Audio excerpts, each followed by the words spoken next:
CNA. Japan Hour is brought to you by Sumitomo Corporation.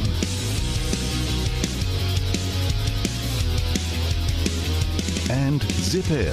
Summer fares now available with daily flights. 正直最初にこう聞いた時にはこんな機会が女性にもあるんだと。I just want them to realize that dream is really important.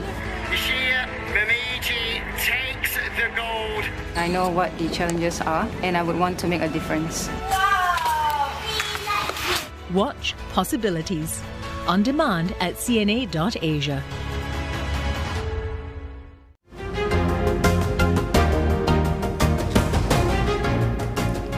Welcome back. Updating tonight's top stories. A defiant Donald Trump pleads not guilty to nearly 36 felony charges. The former U.S. president tries to turn the tables on the Democrats, accusing them of abusing the justice system to stop him from running again on the Republican ticket.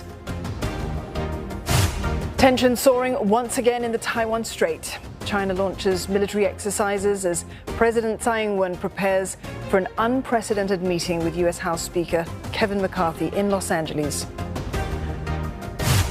And Emmanuel Macron argues Europe must not separate from China economically as he begins a visit to Beijing. The French president also says Chinese leaders could play a peacemaking role in Ukraine, but warns them about arming Russia. And for more on this story, Philippe Lecourt joins us live from Paris. He's a senior fellow at the Center for China and Analysis at the Asia Society Policy Institute. Mr. Lecourt, Mr. Macron, and I quote you here, indulging in his favorite but risky role as mediator, as China very eager to re-engage diplomatically between these two. Let's leave aside Ms. von der Leyen for the moment. Is there not space between Mr. Macron and Mr. Xi for some kind of positive, concrete agreement? Well, I think, obviously this is the first trip that he's making as president since 2019.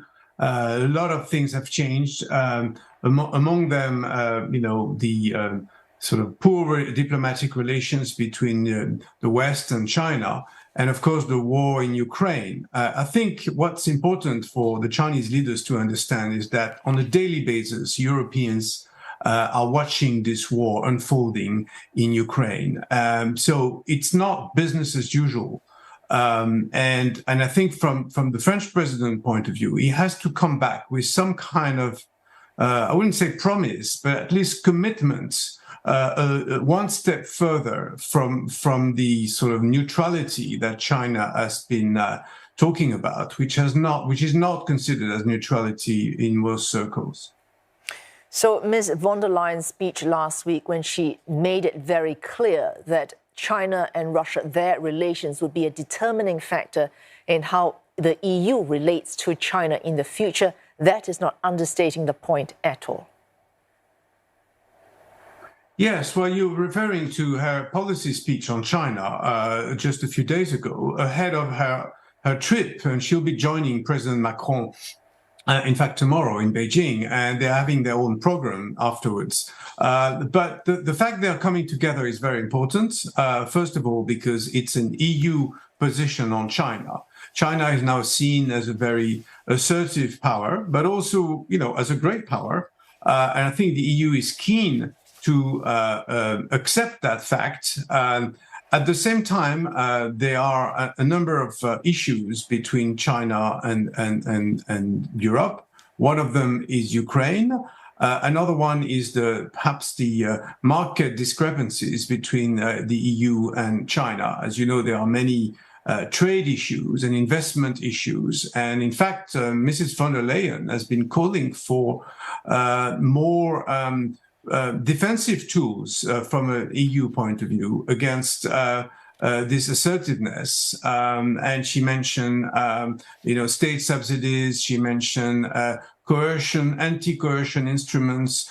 So that's why I was saying, things have changed between China and the EU. And, what I'm struck by is all the comments this week in European media stating the obvious, that China has become a systemic rival to Europe, and and the partnership, if there is one, has to be assessed, on a case-by-case basis.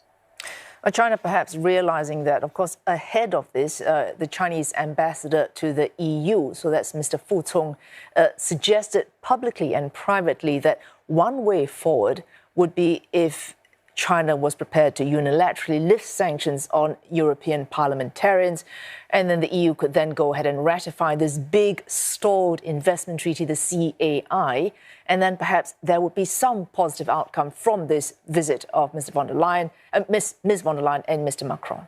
Is that likely? Yes, I don't think things will be sorted during this week, I'm afraid.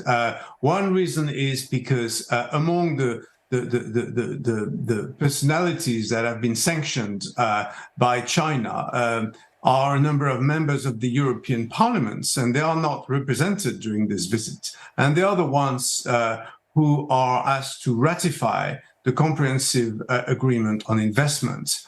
So, it's possible that they will discuss this issue, how to get back to the negotiating table. But what I'm worried about is, some of the reasons why the deal is now frozen have not really changed. For example, China's commitments to, ratify the Convention on Forced Labor, the repression against the Uyghur minority in Xinjiang. All these kind of things are still happening, and I don't think the European Parliament will really be in a position to ratify the existing documents. So I think, both Germany and France, the two heavyweights of the EU, are probably willing to go ahead with a more sort of straightforward relationship with China. But it's difficult because there are so many discrepancies and differences between the two sides. Let's hope, they at least engage this time, which is not a foregone conclusion after 3.5 years of virtual relations, save alone a couple of meetings at multilateral venues. And this will be followed by more visits and more exchanges, which are utterly necessary. All right, thanks for that. Philippe Lecour speaking live to us there from Paris. Thailand's opposition Pheu Thai Party has unveiled its 3 Prime Minister candidates for the upcoming election. They are Paetongtarn Shinawatra, the 36-year-old daughter of exiled former Premier Thaksin Shinawatra, Seta Thavisin, that's the party's chief economic advisor, and Chaikasem Nitsiri, the party's chief strategist. CNA's Saksith Sayasombat joins us live now from Bangkok for more. Saksith, tell us more about Pheu Thai Party's 3 candidates. It was a very open secret already that these 3 people will be nominated by the opposition Pheu Thai Party as the Prime Minister candidates in the upcoming elections. It was just a matter of which order. So now we know. First, we have Paetongtarn, the daughter of former Prime Minister Thaksin Shinawatra. Seta Thavisin comes in second. He is a former property magnate and currently the chief economic advisor. And Chaikasem Nitsiri in third. He is, he is the party's chief strategist and he also a former attorney general. He was actually the 3rd prime minister candidate in the last election for the Pheu Thai Party as well. Now, it is interesting that the party has picked the 36-year-old daughter of former Prime Minister Thaksin Shinawatra as their first Prime Minister candidate. So they are betting on the brand name of the former Prime Minister Thaksin, that the Shinawatra family name is still standing very strong. And there is still a very loyal following with that as well. So that is definitely an interesting pick that the party has put forward there. And it's definitely the face, it has already been the face of the party in the past few months, since actually the late last year. But there's one thing, there's one minor detail. Paetongtarn is now almost 8 months pregnant, so she will have to bow out in the upcoming weeks during the election campaign sooner or later. Whether or not the momentum that she has created over the past few months will carry on until election day, well, we have to see. Well, Saksith, the Pheu Thai Party is a very popular choice for many Thais. They may well do well at the ballot box eventually. How likely are they, though, to successfully form a government? That is the big question. I mean, we know about the electoral power of the Pertai party. They have proven that again and again for the past 2 decades. But whether or not they can actually form a government, whether or not they can form a coalition, that is very difficult in the current circumstances. Let's not forget that we have 2 chambers in parliament right now. The lower house with its 500 MPs that are all elected, but then the upper house, the Senate, the 250 senators there have been picked by the previous military government. And some of them have already hinted that they are not going to vote for any candidate, for any prime minister candidate that has been put forward by the Pertai party. So that is why, the Pertai party has just said on stage right now that their goal, they have repeated their goal of 310 seats in parliament, an absolute majority. So they don't need any other parties to go in bed with. They don't need any other coalitions so they can get over the line. But they also reiterated that there will not be any deal or any coalition with parties that are related to the previous military government, namely current Prime Minister Prayut Chan-o-cha's new United Thai Nation Party and his previous party, the Palang Pracharat. So there will be no deal there. So this is going to be the strategy that the Pertai party is going forward in the next 6 weeks during the election campaign. Saksith, thank you very much for that. Saksith Saisombat there reporting live for us from Bangkok.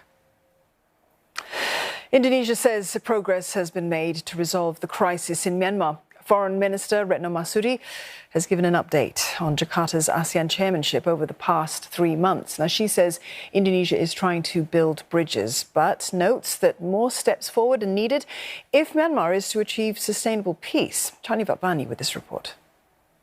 Indonesia says it has been working very hard where Myanmar and the 5-point consensus is concerned. Foreign Affairs Minister Retno Marsudi told media earlier today that Indonesia has facilitated the reopening of communication and consultation with what the minister simply called various stakeholders so that the ASEAN Coordinating Center for Humanitarian Assistance on Disaster Management, also known as the AHA Center, can distribute humanitarian assistance to those who require it, regardless of their ethnic background, religion or political orientation. Now, Minister Retno highlighted this significant development, saying it was something that was previously unable to be done. Perlu kami sampaikan bahwa dengan fasilitasi Indonesia tersebut, AHA Center telah berhasil melakukan konsultasi dengan beberapa stakeholders yang sebelumnya belum dapat dilakukan. Details on who these stakeholders are were not shared. Other efforts outlined by the minister included strengthening the solidity of ASEAN's position in dealing with Myanmar, conducting engagements with various stakeholders with the goal of encouraging an inclusive and national dialogue, and holding meetings with a number of special envoys. Indonesia has also conveyed developments regarding Myanmar and the 5-point consensus before the UN Security Council last month, as the country continues its calls to stop acts of violence and the use of force. As we know, Indonesia is chairman of ASEAN this year, and Minister Retno in her briefing said there were 3 big pillars as derivatives of Indonesia's chairmanship theme, which is ASEAN Matters, Epicentrum of Growth. Now, the first pillar is related to ASEAN Matters, the second related to the Epicentrum of Growth, and the third related to the implementation of the ASEAN Outlook on the Indo-Pacific, or AOIP.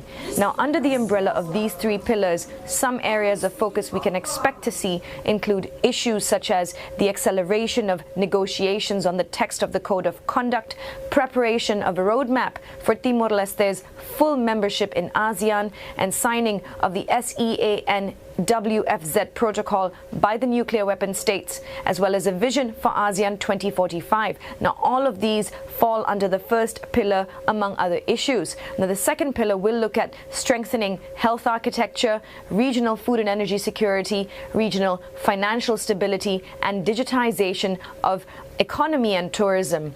Finally, Indonesia will also host a flagship event, the ASEAN Indo-Pacific Forum, later this year. NATO Secretary General Jens Stoltenberg once again reaffirming commitments to Ukraine, or lashing out at the growing partnership between Russia and China. He was speaking at a press conference after the 2-day foreign ministers' meeting in Brussels. If President Putin wins in Ukraine, it will send a dangerous message to authoritarian leaders around the world that they can achieve their goals through brute force.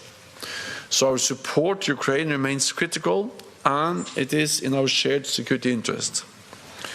We also discussed China's growing alignment with Russia. China refuses to condemn Russia's aggression, it echoes Russian propaganda, and it props up Russia's economy.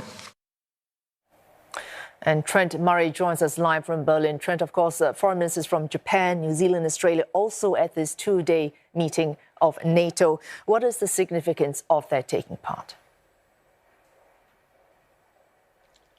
Well, I think it's very significant because, of course, NATO stands for the North Atlantic Treaty Alliance. It traditionally has been a military alliance based on countries in Europe working with the United States. But what we are increasingly hearing from the current NATO leadership, and Jens Stoltenberg in particular, is that there are other countries, particularly in the Asia-Pacific region, that share what he calls the NATO values. They are individual liberty, democracy, human rights, and rule of law. And those four countries that you mentioned, Australia, New Zealand, Japan, and South Korea, are, of course, four prime candidates for those areas. And that is why we've seen those high-level meetings today. Jens Stoltenberg, speaking with those government representatives, spoke about the growing alignment, as he described it, between Beijing and Moscow. He also said what happens in that region matters to many NATO countries. And so I think we are seeing, of course, not just these words being exchanged in many ways, but also actual military cooperation. Of course, Australia, for example, has helped significantly in Ukraine, as well as the Japanese government with humanitarian aid and also support on the electricity network. So, look, obviously more work to do, but it is extremely significant, I think, that we are seeing such high-level delegations now visiting from APEC to these meetings in Brussels. And based on, I suppose, the chemistry, if you will, the way those two sides were getting along in many ways, I think we are probably likely to see more of these meetings moving forward in the future. Thanks for that. Trent Murray reporting live to us there from Berlin. And still to come, the biggest product liability settlement in bankruptcy history is on the cards. Johnson & Johnson is offering nearly $9 billion to settlements of tens of thousands of people over claims its talcum powder causes cancer. And still to come on Asia Tonight, former New Zealand Prime Minister Jacinda Ardern delivers her final address to Parliament.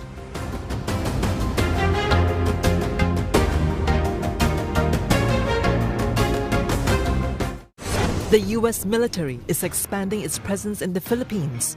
That's just part of our efforts to modernize our alliance. Will this counter China? Chinese incursions has increased and intensified. Sa mga China na kinukuha nila yung Scalboro, dapat mabawi ng mga kano. Or place the Philippines in the line of fire. Anong pakialam natin sa pag-attack nila sa Taiwan? That is their race. U.S. military expansion in the Philippines. Insight, Thursday on CNA. Male infertility on the rise. More men are less shy about coming forward to get tested. A telehealth service with discretion. We tackle men's health conditions such as erectile dysfunction, premature ejaculation, hair loss, and mental health. And mirrors in the gym. Friend or foe. The mirror can be great motivation when you look right into it, but it's also a double-edged sword. On the Pulse, Saturday on CNA.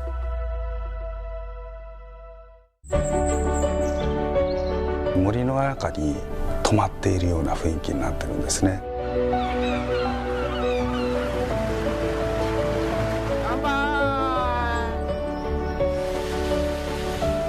시간의 아름다움이라 그럴까? 시간이 가지고 있는 깊이.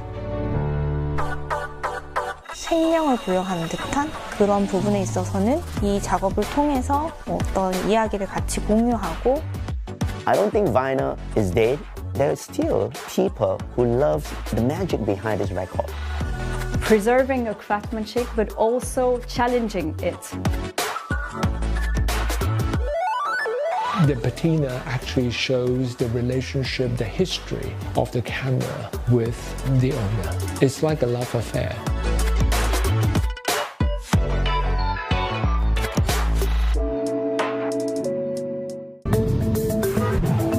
Jakarta's notorious traffic congestion is also a sign of growing prosperity for the capital's 10 million inhabitants.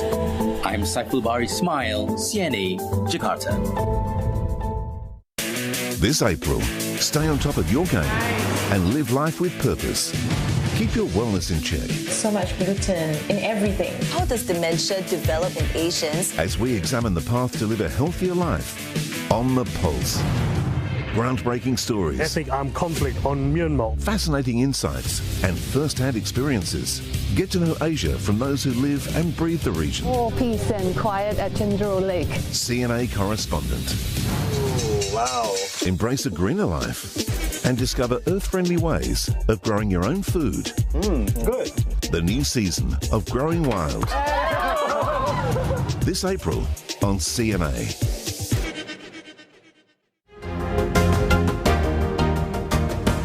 Time for some more business news. Now, sobering outlook for the world's largest contract electronics maker. Taiwan's Foxconn cautions that second quarter sales would fall, and that's after reporting a slight uptick in its first quarter revenue. Sales rose almost 4% on year to nearly $48 billion. That's a record high. March revenue, however, slumped 21% from a year ago to $13.1 billion. That's steepened from a drop of around 12% in February. The key iPhone assembler said that the lower March revenue stems from declines in 3 out of 4 product lines. In particular, smart consumer electronics fell due to a high comparison base from March last year, when new products were launched. Only its cloud division grew last month. Now, Foxconn will report its first quarterly financial results in May. South Korea is set to ease lending rules on foreign bank branches in the country. Its financial regulator announced the changes, which would free up more than $9 billion for lending.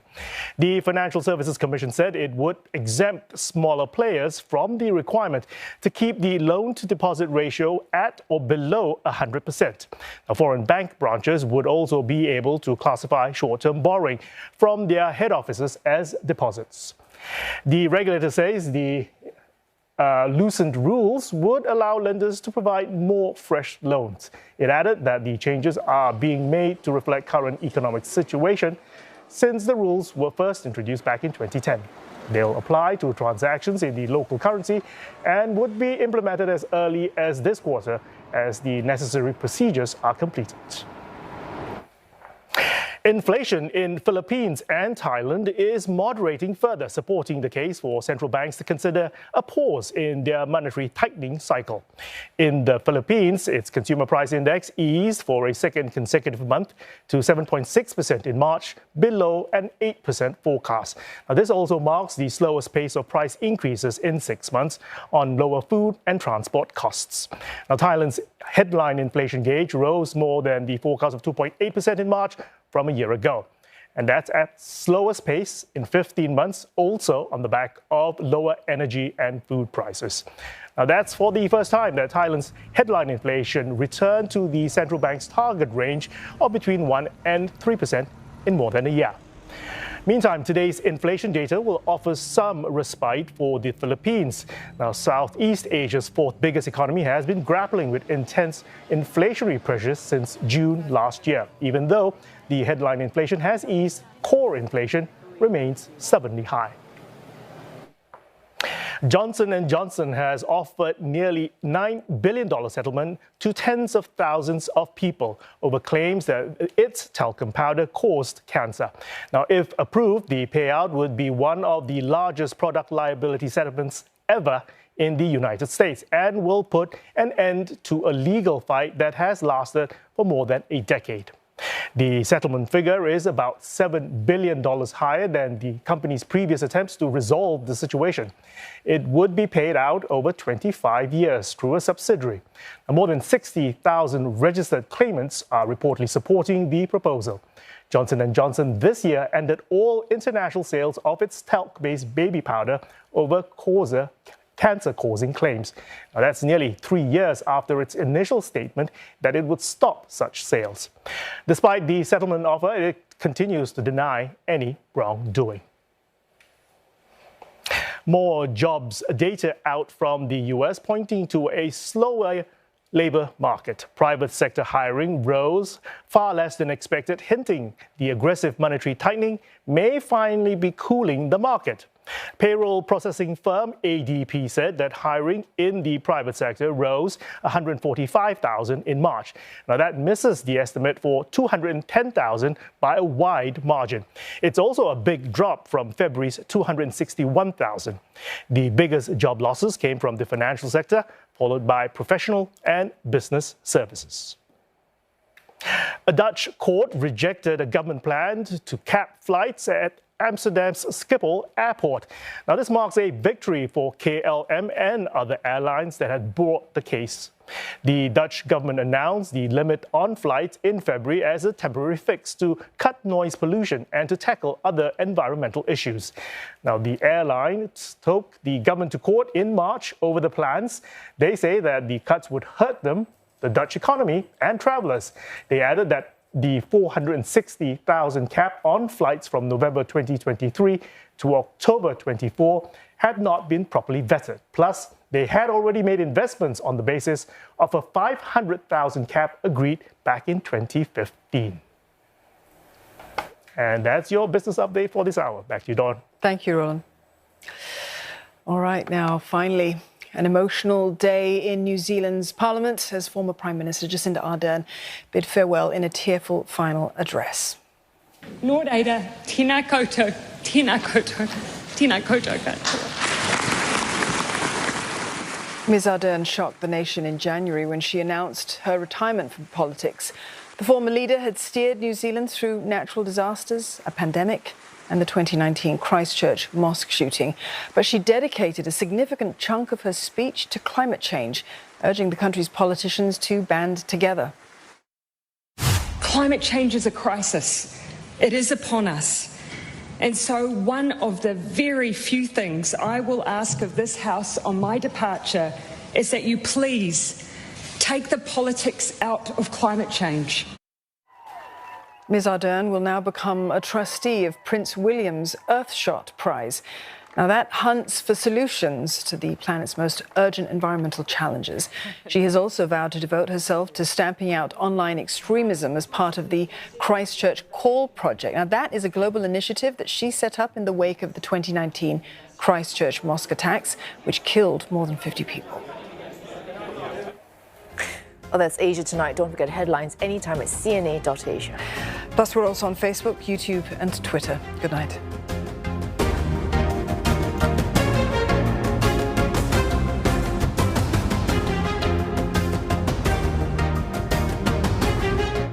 In our world, every day is a beautiful one.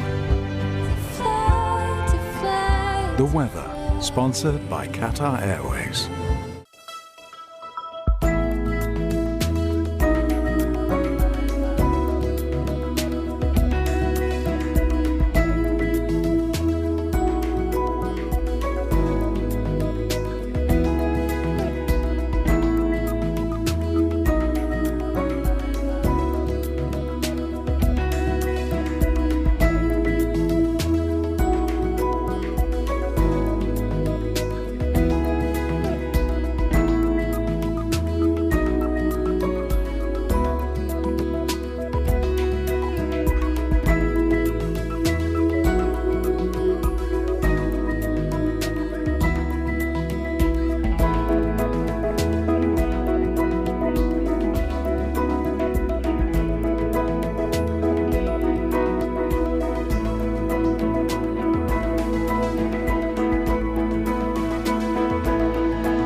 The weather, sponsored by Qatar Airways.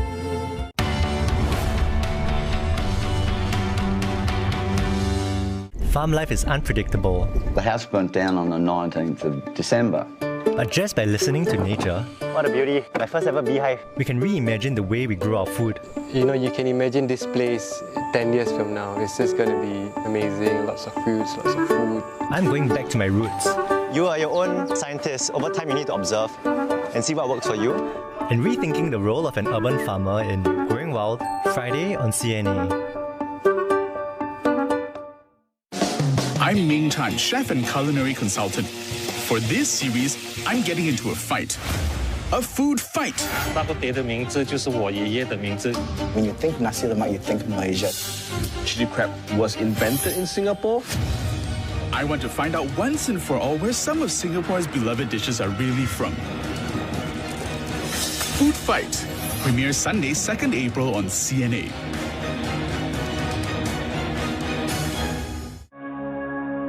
I think as humans, we're designed to explore.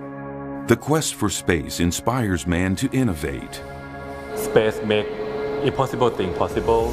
Food technologies built for space help reboot agriculture on Earth. These are the steps we're taking towards changing the way we are able to feed people on Earth. Unlocking new frontiers in food. Watch Space Farmers on demand at CNA.Asia. These are hyped to be the next big thing after smartphones. Gadgets so small and light you could wear them 24/7 on your body. They're fashionably known as wearables. Wearables. Watches, eyewear, smart teeth. Almost anybody will be wearing one of these, which is monitoring their health, their vital signs. Your doctor is able to keep a close eye on you. We're actually able to see a lot more in the data. Predicting diseases that you may not have yet. That could be quite critical in saving a person's life. The promise of wearables is huge. Every latest wearable device out there is fancier and cooler than the previous one that came out. I'll give you that much. But it seems to me that you're still doing the same old boring, like tracking steps and getting your heart rate, and maybe they've got a bunch of other functions that I don't use. My question is, what happened to all those life-changing features that we were once promised?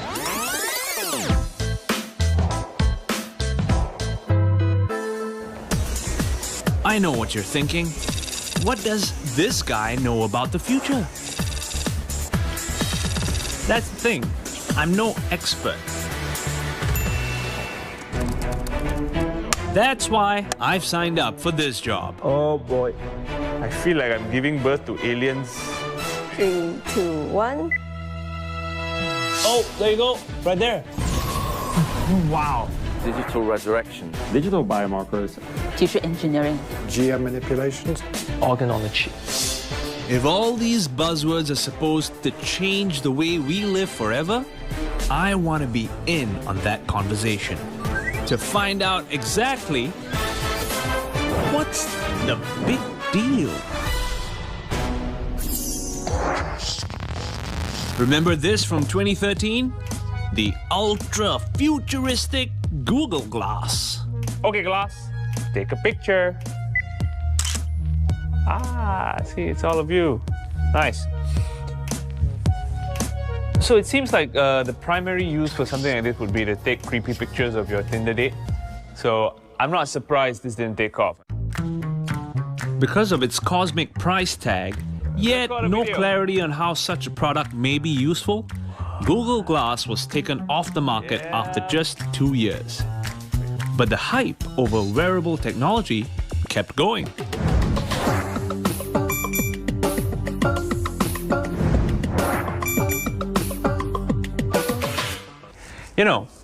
When these devices first came out, it is true that people were buying them.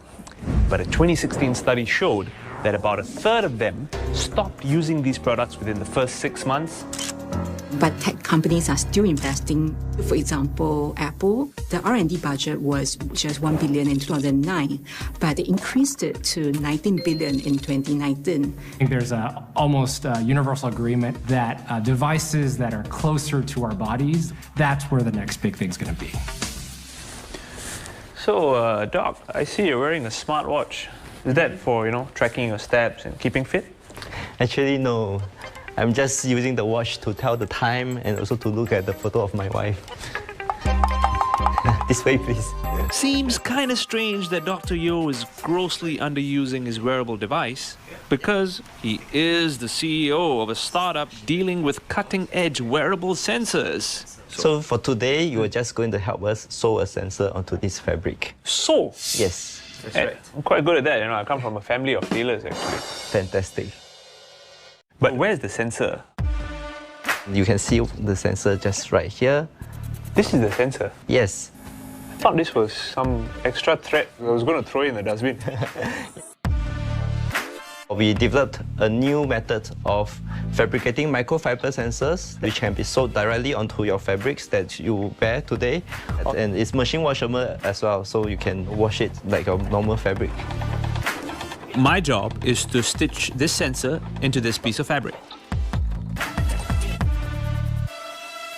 How is something like this more effective than the sensor in my smartwatch, for example? So the sensors in the smartwatch are usually rigid devices, and because it's rigid, you will not be able to cover such a big surface area, especially for body parts. For sensors like ours, you can sew a lot of sensors within the same surface area, which allows us to capture more data. It allows us to know not just the body movements, but how your muscles behave when you do specific movements. In other words, Dr. Yo's sensors can measure even minute contractions in our muscles to tell us how hard they're working. Hi there. What's up, guys? And that's why they came up with the Aris Band, a prototype armband packed with their microfiber sensors that can track how effective your strength training session has been. This band. Oh, wow. We can start the workout? Okay, we're doing a bench press? Yes, a bench press. Okay, cool. At the end of the session, the band will rate the effectiveness of my workout out of 100 marks. That's based on how consistent and stable I am in pumping out these reps.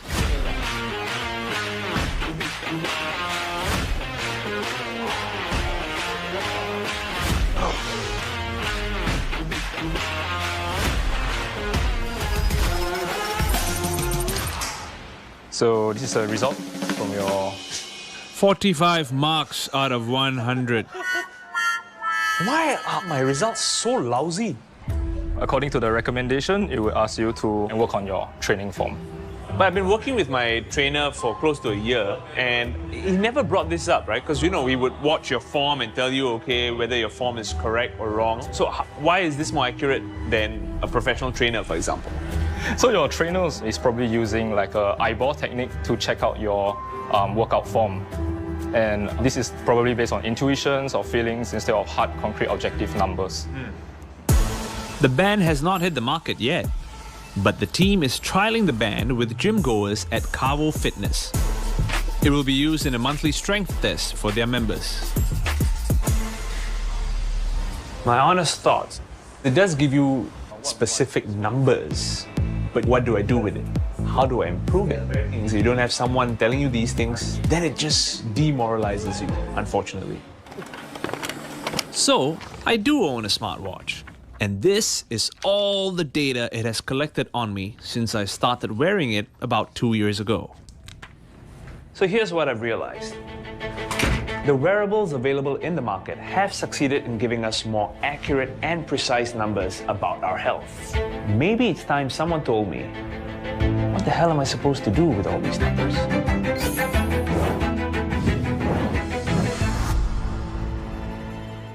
我买，今天你们对我爱答不理，明天让你们高攀不起。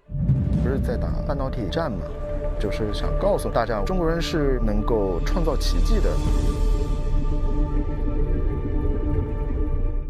The world's biggest tech companies have collectively laid off thousands of workers in just over a year amid fears of a recession.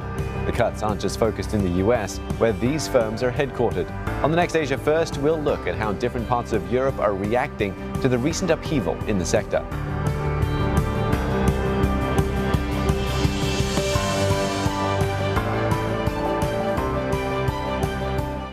The U.S. military is expanding its presence in the Philippines. That's just part of our efforts to modernize our alliance. Will this counter China? Chinese incursions has increased and intensified. Sa mga China na kinukuha nila yung Scarborough, dapat mabawi ng mga kano. Or place the Philippines in the line of fire? Anong pakialam natin sa pag-attack nila sa Taiwan? That is their race. U.S. military expansion in the Philippines. Insight, Thursday on CNA. Next time on Japan Hour. ここでのミッションは3つの将棋のシルエットを見つけて写真に収めろ。はい、行きましょう。だいたい1キロほどございます。1キロ。あれじゃない。あれやん。これ。そこ。これのミッションが2つ年目を使った商品の中から人気3位を。おいしい。おいしい。 Japan Hour, Saturday on CNA. Japan Hour is brought to you by Sumitomo Corporation,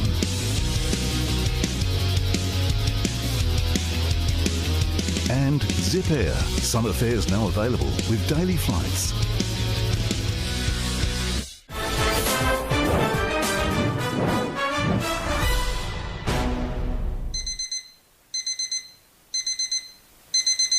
Okay, look, full disclosure.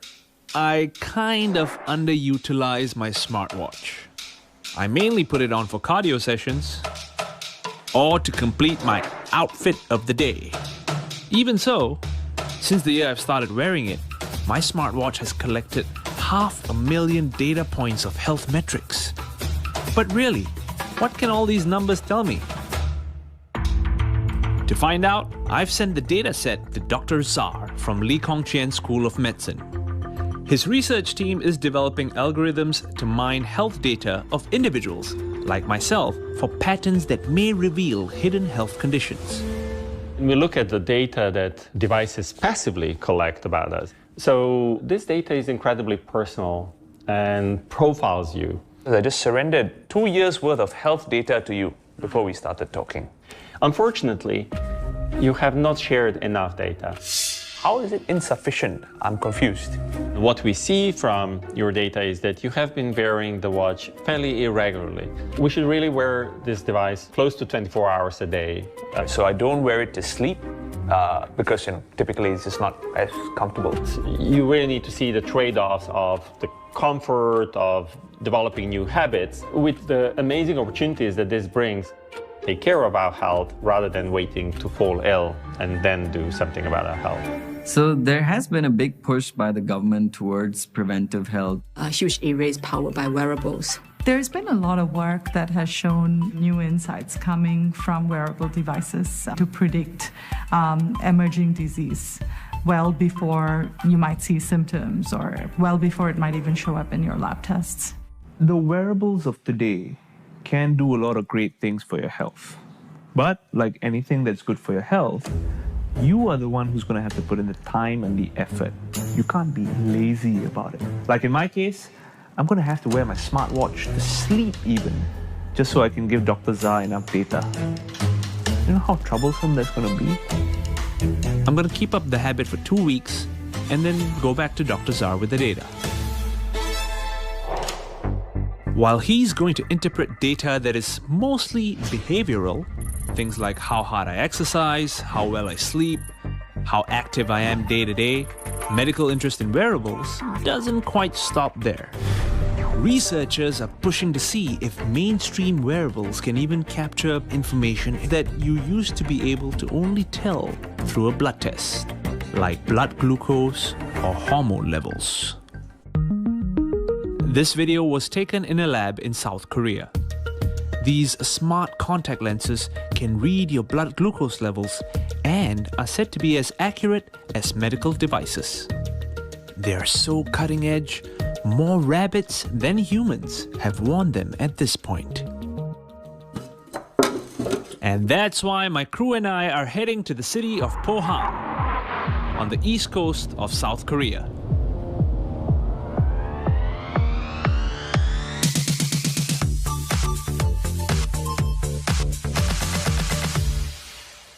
Why did you decide to use rabbits?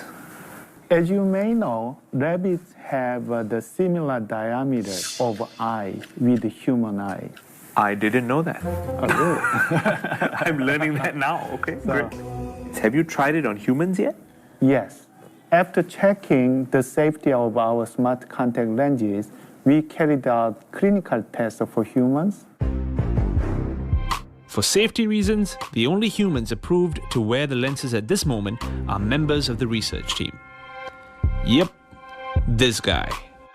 But the team will move on to human trials in 2023 and hopefully roll the product out commercially in a few years' time. So how does it work now that it's in his eye? If we put this device into your eyes, the data is transmitted to our smartphones. There is a strong correlation between tear glucose levels and the blood glucose levels. So if we measure the tear glucose levels, we can estimate the real blood glucose levels. These lenses are an attractive alternative to the glucometer, which is the conventional way of monitoring blood glucose levels. Great news for diabetics who would probably be happy to ditch the painful needles. But Dr. Han also hopes that his smart contact lenses can be used as a pain-free option for healthy individuals who want to monitor themselves for early signs of diabetes. And what do you see is the future of this smart lens? People say that eyes are the window of the soul, but I can say that eyes can be used for disease monitoring. So eyes are connected to the brain, heart, lung, and kidney, so can reflect the symptoms of diseases in our body. So our smart contact lens can be used for the monitoring of various diseases in the body. The team hopes to make use of tears as a proxy to reveal a person's body chemistry, and especially if there are any abnormalities which could indicate some kind of disease. You go to the doctor every few months, get certain tests, and he takes a snapshot of your health at that moment in time. Wearables promises to sort of reverse that and capture your health every day, day to day, understanding not just your daily health, but also your emotion at any time. Now, you might think that I'm really calm, but the truth is, I'm not.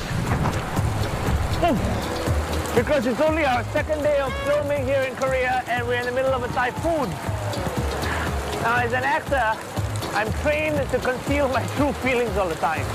But what if I told you that there was someone developing a technology that could read your true feelings and that the FBI wants it?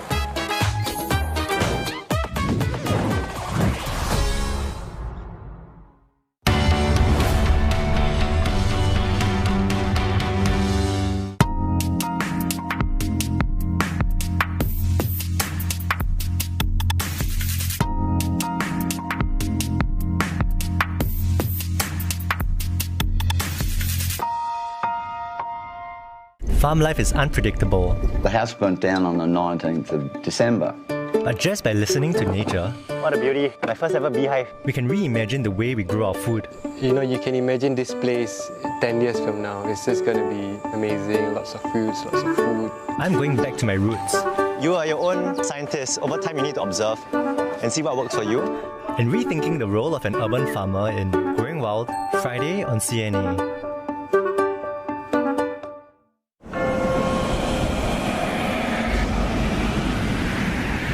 You can only hide secrets like this for so long. Oh, look at this. Repatriation of Chinese seamen at Liverpool. When the men disappeared, it was an awful thing to happen, and a lot of people suffered. There are a lot of people in this country who don't know nothing about it. And that's a bloody disgrace.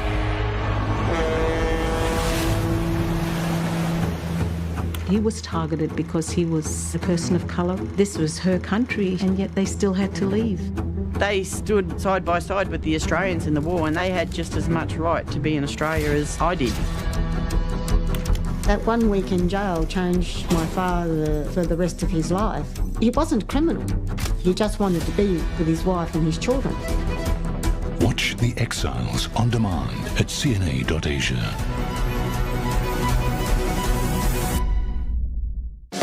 I'm Ming Tan, chef and culinary consultant. For this series, I'm getting into a fight. A food fight. When you think nasi lemak, you think Malaysia. Chili crab was invented in Singapore. I want to find out once and for all where some of Singapore's beloved dishes are really from. Food Fight premieres Sunday, 2nd April on CNA.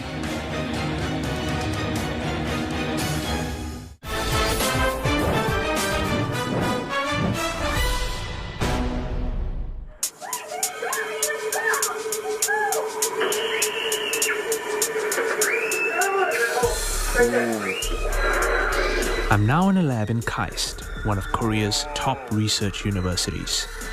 And I'm watching horror movies. In the name of science, of course. See the gentleman watching over me just a little bit creepily. That's Dr. Cho. He's been working on these sensors for 12 years now. I'm told some of these sensors do not exist in your regular smartwatches yet. Wow, Doc, so this is how you welcome your guests, showing them scary movies? Is that what it's supposed to be? So I can see that we've got some sensors underneath the tape. Yeah, underneath your skin, you have small patches. They contains the sweat sensors and the skin temperature sensors and pulse wave sensors, as well as the goosebump sensors. Did you say goosebumps? Yes. May I interrupt for a short refresher in biology? Thank you. Goosebumps happen when tiny muscles in our hair follicles flex, causing our hair to stand. We can't control it with our mind. This is a purely involuntary response.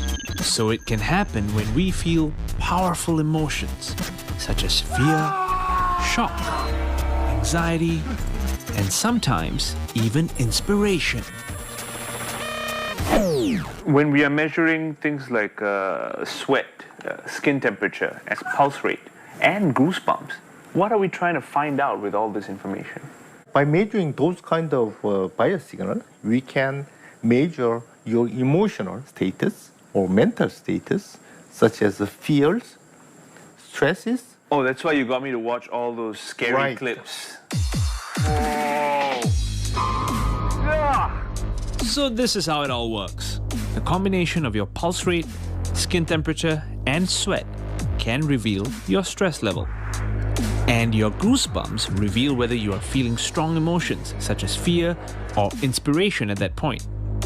So if you can't tell by my face that I was scared, these graphs don't lie, in theory. So you're trying to gather this information to measure my mood and my emotion? Right. That's all very personal stuff, Doctor. I mean, I only write it in my diary normally. So how accurate is this information?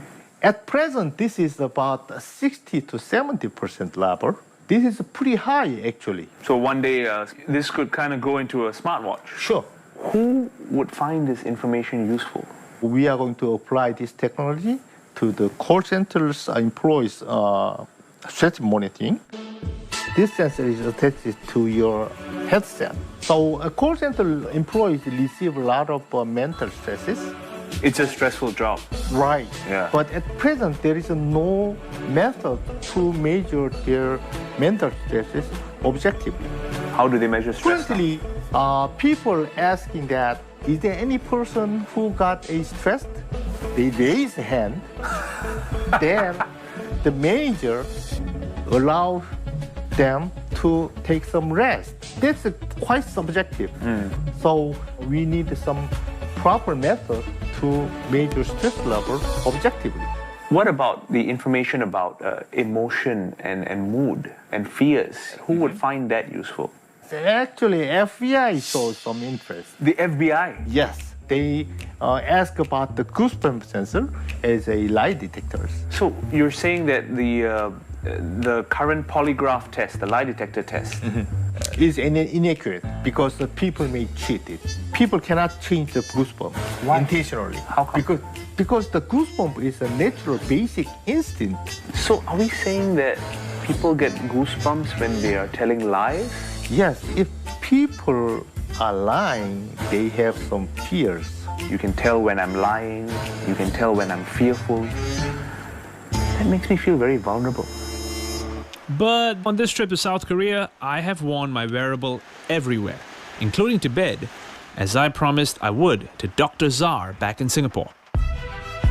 And I'm bringing him more than 300 hours of data collected by my wearable. While Dr. Czar hopes to develop algorithms to detect all kinds of chronic health conditions, currently the most successful one he has, the Y-Cogni model, can detect depression with 80% accuracy. And these digital biomarkers are telling something about ourselves, about our bodies. Can they tell us something about our mental well-being? And as it turns out, they can. So before we go into that reveal, does that mean that whatever you've seen is going to tell the patient, yes, you have mental well-being challenges?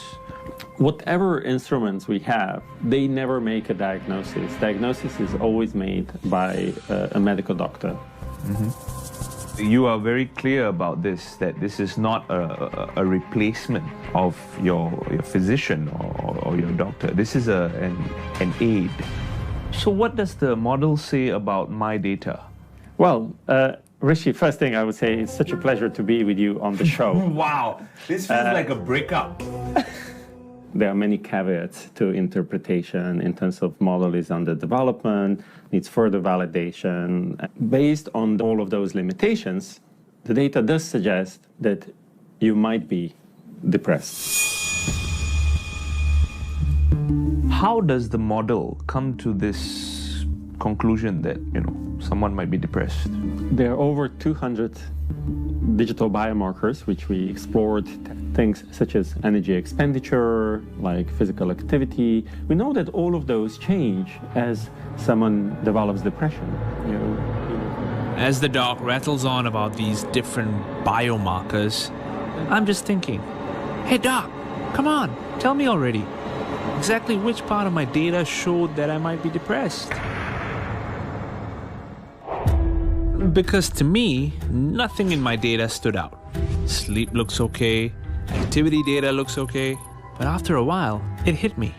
I can only focus on small individual parts of the data, but an algorithm can process a lot more data and spot subtle patterns in the bigger picture that a human being like me would probably miss out on. One day, an algorithm like that can be pushed out as an app that I could download and potentially catch a health condition before it causes me any problems in my daily life. And that, well, that's a big deal. The good news is, after filming concluded, I paid a visit to my therapist, and I'm glad to say that things are positive. Nothing to worry about. But I think it's still a good idea for me to leave my wearable on because, who knows, this little buddy of mine could one day give me an early warning sign that might be useful to my health. Separated by politics and ideology, recent development has opened up an exciting new world. I'm Lim Yang-suk, CNA Seoul. This April, stay on top of your game and live life with purpose. Keep your wellness in check. So much gluten in everything. How does dementia develop in Asians? As we examine the path to live a healthier life on the pulse. Groundbreaking stories. Ethnic armed conflict on Myanmar. Fascinating insights and first-hand experiences. Get to know Asia from those who live and breathe the region. More peace and quiet at Chenjuro Lake. CNA correspondent. Wow. Embrace a greener life and discover earth-friendly ways of growing your own food. Good. The new season of Growing Wild. This April on CNA.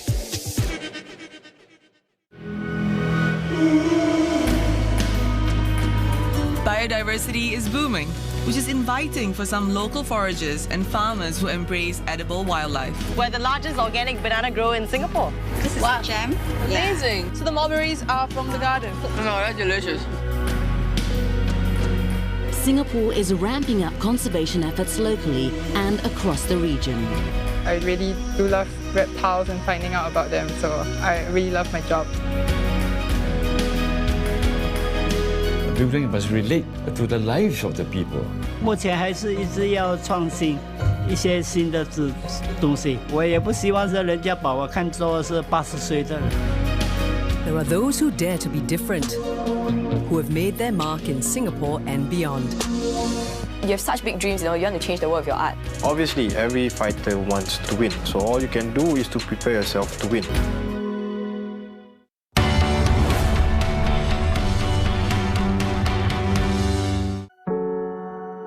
正直最初にこう聞いた時にはこんな機会が女性にもあるんだと。I just want them to realize that dream is really important. Memiliki takes the gold. I know what the challenges are, and I would want to make a difference. Watch Possibilities on demand at CNA.Asia.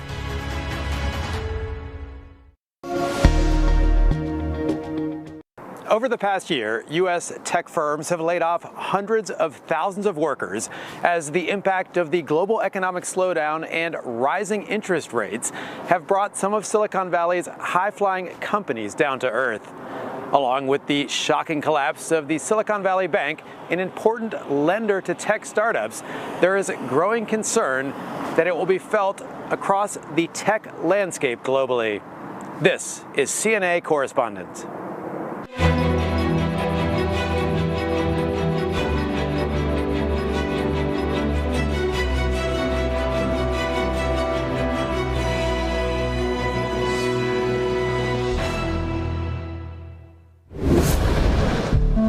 Silicon Valley is the place where tech dreams become reality.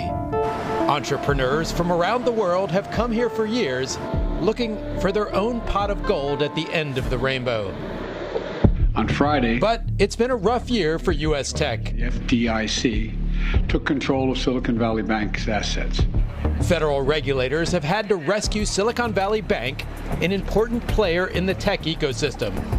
Big names like Google, Meta, and many others have laid off tens of thousands of employees.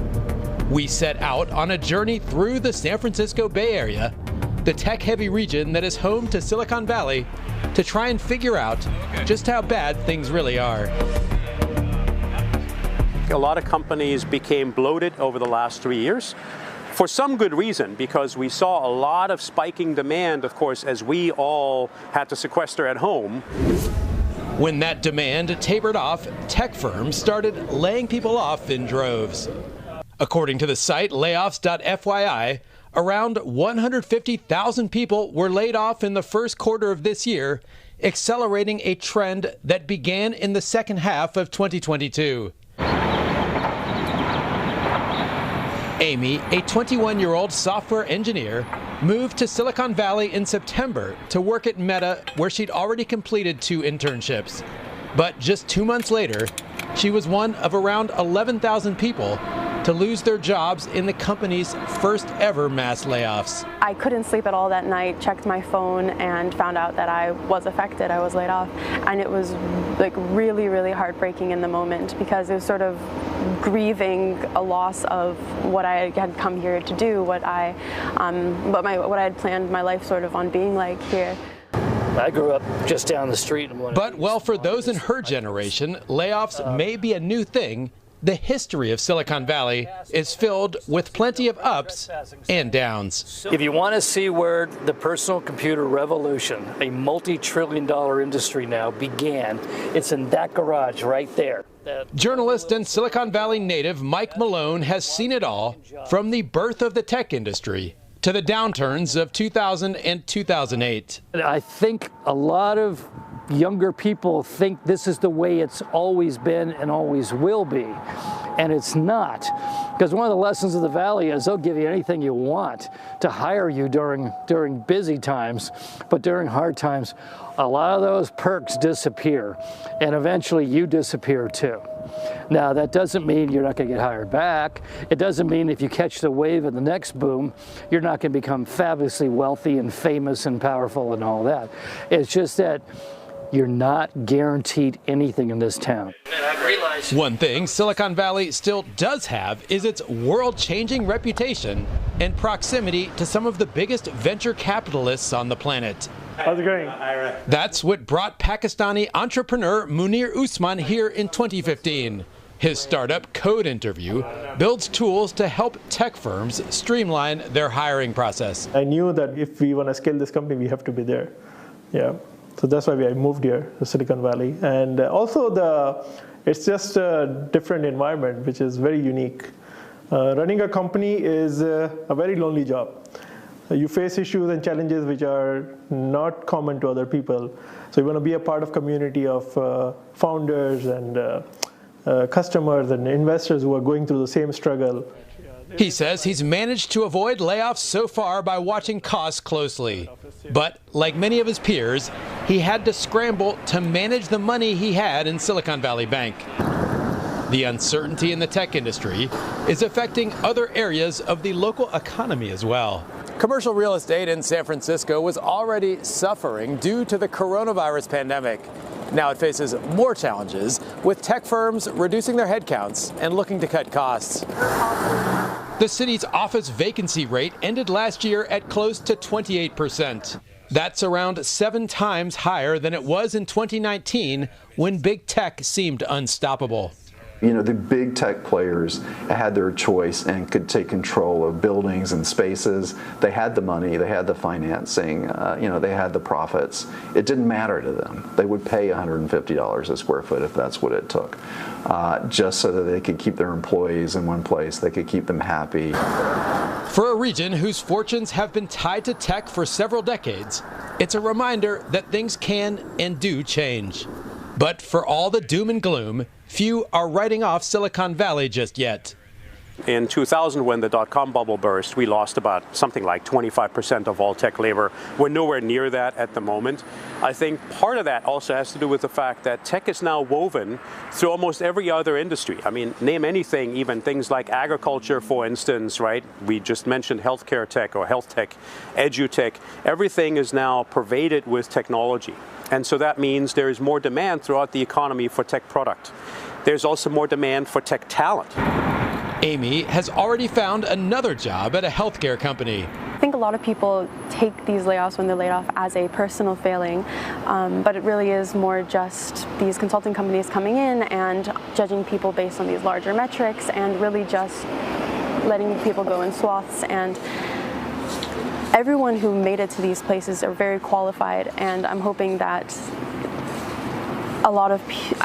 these people don't give up in that sense, because they made it where they were and they will continue to make it even if a lot of those big companies are not hiring. I think a lot of people take their position at a big company to be their self-worth, and maybe this can help change that. Despite the layoffs, the U.S.'s big tech firms remain among the world's most valuable companies. They can use those coffers to invest heavily in things like artificial intelligence that could shape the coming decades. But with markets rewarding cost-cutting, especially with interest rates high, another threat to workers, this time from AI itself, may be on the horizon.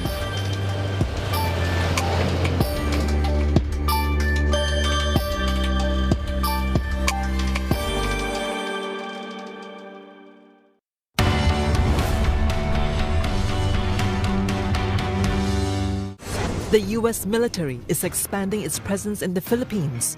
That's just part of our efforts to modernize our alliance. Will this counter China? Chinese incursions has increased and intensified. Sa mga China na kinukuha nila yung Scarborough, dapat mabawi ng mga kano. Or place the Philippines in the line of fire? Anong pakialam natin sa pag-attack nila sa Taiwan? That is their race. U.S. military expansion in the Philippines. Insight, Thursday on CNA. Male infertility on the rise. More men are less shy about coming forward to get tested. A telehealth service with discretion. We tackle men's health conditions such as erectile dysfunction, premature ejaculation, hair loss, and mental health. And mirrors in the gym, friend or foe. The mirror can be great motivation when you look right into it, but it's also a double-edged sword. On the Pulse, Saturday on CNA.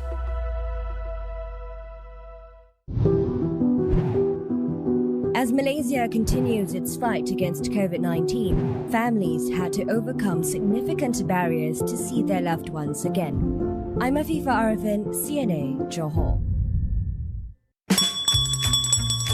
One of our favorite desserts has been given a makeover.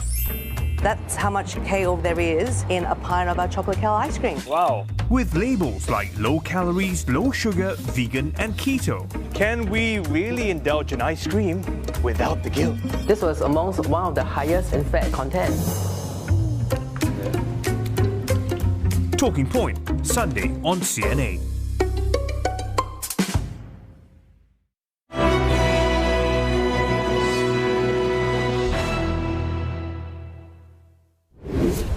Milan is Italy's financial hub, one of the fashion capitals of the world, and we're starting our whistle-stop tour of Europe's tech sector here too.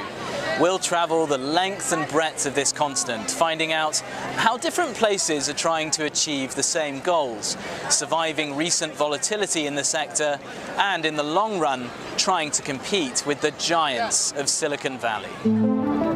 And on our journey around Europe, we'll find out how tech entrepreneurs are popping up in unlikely places. About a 45-minute metro ride from Milan's historic centre is Mind, or the Milano Innovation District. Originally the site of the 2015 World Expo, it's now being transformed into a hub for science, tech and research. We're trying to create a piece of city within the city where innovation is at core, but at an urban scale. Stefano Menini is the project director for Lend-Lease, the real estate firm driving this partnership between the public and the private sectors. While he's enthusiastic about Mind, he accepts it can't just close a door on the usual frustrations of doing business in Italy. The startup that survived despite the difficult, bureaucratic and sometimes clumsy legal framework are the ones that are there to thrive. I can see that by having worked outside of Italy and bringing my experience, and this is common to many Italians abroad, we thrive in an uncertain scenario. Mind's backers hope to fill this vast site with 60,000 people by 2032. But if you visit right now, you can be left wondering where to find all the future innovators. In terms of capital invested, Milan just scrapes into Europe's top 10 tech hubs. At number 9, Italy's financial capital is still behind Helsinki and Zurich, let alone powerhouses like London and Paris. There is an entrepreneurial spirit in Italy, there always has been. Now we need to take it to the next level. Noah Segre, a veteran of Israel's startup scene before she came to Italy, says the coronavirus pandemic could end up being an unexpected turning point. Italy, was one of the first countries, together with China, to be hit from this pandemic, which forced Italians in the government, but also citizens and also corporates, to understand that innovation is now a must. You have to rely on digital tools. You can't not do it. And the fact that Italy was able to react fast to these things that came with the pandemic kind of showed the world that you can invest in Italian technology because it does work. About 900 kilometers north of Milan, the Belgian city of Leuven is home to another group of tech pioneers. But the developers at One Bonsai aren't using bricks and mortar, they're building virtual worlds. The company's co-founder, Dimitri Pirne, sees extraordinary potential in the metaverse, a concept championed by Facebook's Mark Zuckerberg in recent years. Some people refer to the metaverse as the 8th continent, meaning that it's going to be a place where people can live and exist, own things, buy things, meet people, have relationships with, in a fully digital environment.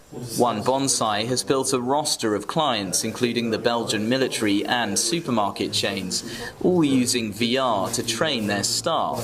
So what we see here is a person completely autonomously performing a fire exercise. So he is going through different kinds of scenarios for different kinds of industries. We make the environments very realistic by using input from our customers. So we make 3 kinds of fires in every environment, and we place them in very realistic locations. Today, we're going to talk about the metaverse. Meta's Reality Labs division lost almost $14 billion in 2022, leading to skepticism from investors about the long-term profitability of Zuckerberg's big bet on virtual reality. One Bonsai's team says recent layoffs by big tech firms have made clients worry about the future of the metaverse, but they're not seeing any slowdown in demand. The use cases that we build stay as relevant as they were before. Our clients still need our help in order to bring them to the metaverse. They need our help to solve their training challenges that they are facing today. All of these business applications on our side remain, if I may say, untouched. They say investors in Europe do, however, have a very different approach to their counterparts in Silicon Valley, wanting to see proof of sales early in a startup's lifespan. This is something that that I believe at least is slowing down the European ecosystem, because not everything can be done, not everything can be built with immediate sales, immediate return, basically. Since the 2016 Brexit vote, the UK has been extricating itself from that European ecosystem, with the government pledging to make London a tech superpower on its own. At the same time, cities like Paris and Amsterdam have been vying to take London's crown as Europe's financial and tech hub for good. The recent collapse of Silicon Valley Bank, whose British subsidiary was rescued by HSBC, was a narrow escape for the UK tech sector. Well, I think it was pretty amazing that so many of what an incredibly important area of the economy actually banked with one bank, and that fact that risk exposure, not only for the bank itself to that single segment, but also for the companies themselves. I think it emphasizes the importance of public markets and the fact it is how vital it is to get finance to these businesses in a more effective way. There's a cold reality facing tech companies across Europe, though. It's getting much harder to raise cash in the current environment. So, as a result, the limitless ambition so often associated with the tech sector might have to be reined in.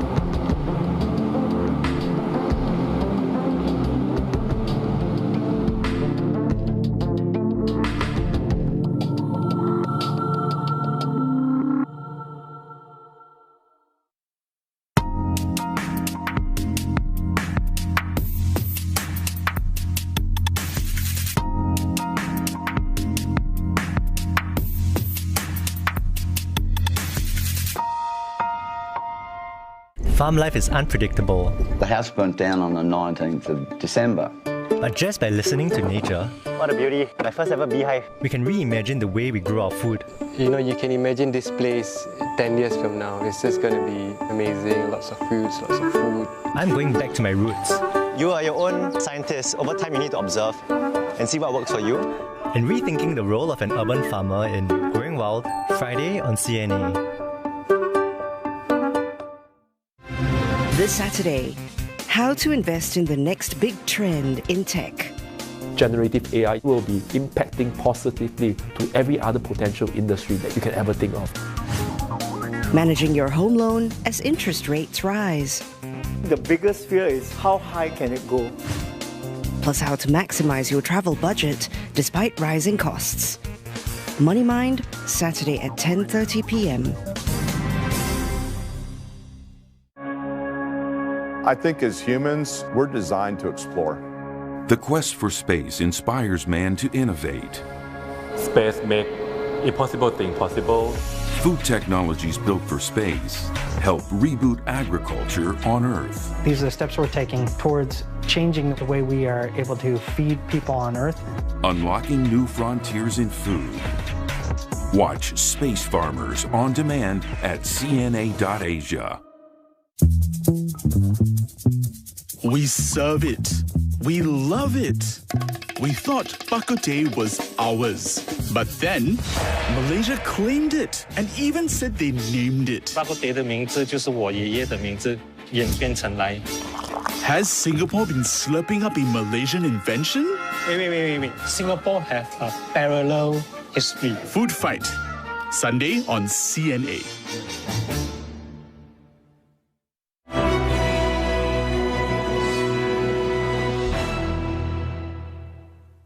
It's a rough time for tech employees globally as the biggest companies in the sector are laying people off en masse. In India alone, tens of thousands of jobs have been lost. But India's booming startup ecosystem is hungry for fresh talent. And that's why now it's becoming a beacon of hope for many. Yash Agrawal was let go from Twitter in December, along with nearly all his India colleagues. His policy, communication and philanthropy team were among the first to face the axe. God, what is this? I used to organize this twice a year. Twitter for Good day. Yash says Twitter is still close to his heart, even though many of his colleagues are facing serious challenges after being fired with only a few hours' notice. There were people who were expecting, a lot of them definitely must have had EMIs or whatever, like basically, bills to pay, point being. And so definitely that was a source of concern, especially given the macroeconomic climate we are in right now, right, where it's just layoffs. After several tech giants, including Amazon, Meta and Microsoft, fired thousands in India, Yash isn't interested in working with big tech for now. He's hoping to build on his experience at Twitter to set up a policy consulting firm. The mass layoffs haven't only changed Yash's career trajectory, they're also altering the career paths of young engineering graduates. Here at the Indian Institute of Technology in Delhi, students are among the most sought-after tech talent in the country. Admission here is difficult, and once the students are in, they are put through a rigorous academic curriculum. And that has meant that year after year, big US tech companies flock to this campus to hire students right out of college. But finding a job at a big tech company isn't a walk in the park anymore. A job offer from an American company has for long been considered a badge of honor in the IT circle. But struggling with weak post-pandemic demand, US companies are being careful with spending money on new hires. So the US-based tech companies, they are on a conservative hiring sprees. Many of them did turn up, but they did not pick the numbers that they usually would have. But that doesn't mean the IIT students are short of job offers. Instead, big tech is being replaced by Indian tech startups looking for highly skilled talent. It may be a startup based out of India that would be working in, let us say, AI or machine learning. And that is giving a very nice and meaty role as well. So it sort of makes up. With more than 11,000 startups, this city is best placed to absorb new and old tech talent. I am in India's Silicon Valley, Bangalore. This city has the highest concentration of startups than anywhere else in India. And now these companies are looking to tap into the talent pool that has now become available as a result of the mass layoffs in American companies. Twitter's India-based rival Coup is one of them. While Twitter has nearly shut down its India operation, Coup has grown to 50 million users in just 3 years. It is also a micro-blogging platform but focuses on vernacular language users.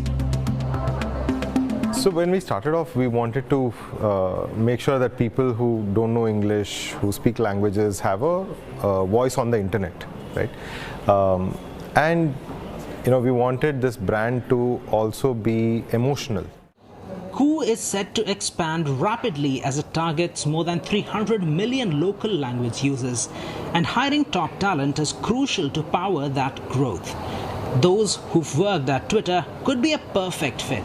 Sure, there are engineers, product guys who have probably solved at scale some of the problems that we are trying to solve as well. So we will dip as long as the culture match happens. The startup culture is all about the hustle. But hiring experts say the philosophy of moving fast and breaking things could hit a roadblock as funding from investors is drying up. And that could force startups to conserve cash, meaning their demand for talent could also dip like the rest of the tech world. And what you can see here is what used to be a peak last year, Jan 22nd, of about 273,000 jobs, has dropped by about 59% to close to about 112,000 jobs. Still, industry insiders say the low cost of skilled labor and abundance of tech talent in India is attractive to foreign companies. This means the demand could pick up again, even though things may look bleak in the short term. You know, the pressure this year we have in the market, companies will continue to invest in freshers, and that market will continuously be there. In the movement for India to move from 6 to 10 million IT workforce, this pool that is graduating every year, almost 1 million workers, are a crucial supply for India to go. With more layoffs at big tech likely this year, experts say things could get worse before they get better. And the collapse of Silicon Valley Bank, the largest vendor in the startup ecosystem, is likely to hit the Indian startup scenario too, causing a lot of uncertainty in the tech sector.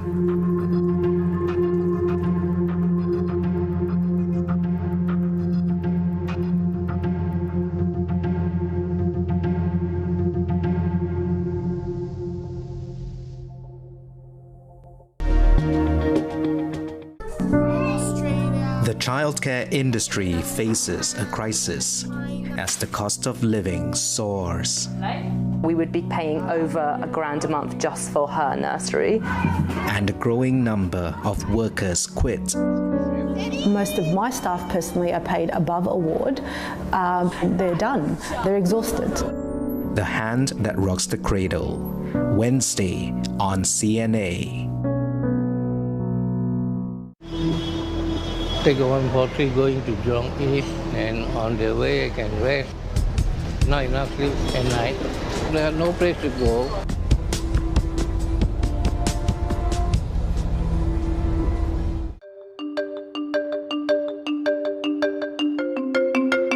Behind Singapore's culinary offerings, there are more than 48,000 people working to keep the $4 billion food manufacturing business ticking.